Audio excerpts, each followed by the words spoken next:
Je suis à Cali, en Colombie, pour assister au grand sommet sur la biodiversité, la COP16. Puis en marge des négociations, j'ai réalisé qu'on parlait beaucoup de champignons. Dans l'accord sur la biodiversité qui a été signé à Montréal en 2022, les pays se sont entendus pour protéger 30 des terres et des océans d'ici 2030.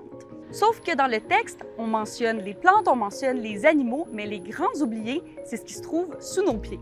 Pendant la COP, le Royaume-Uni et le Chili ont déposé un plaidoyer pour que les champignons soient inclus dans les efforts de conservation. Le but, en fait, ce serait de leur donner un statut distinct, indépendant.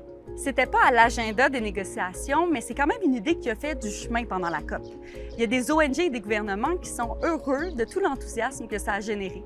Les accords internationaux ont souvent minimisé ou ignoré l'apport des champignons. So you can think of fungi as like a scaffolding that holds all of the Earth's biodiversity together, both underground and above ground. We know that 59% of all species live underground, and yet they have been ignored. Ils aident à filtrer l'eau, ils décomposent la matière qui forme le sol, ils permettent de séquestrer du carbone et ils sont essentiels à la survie de plusieurs plantes. Puis on s'en rend peut-être pas compte, mais ils entrent dans la composition de plein de produits qu'on consomme.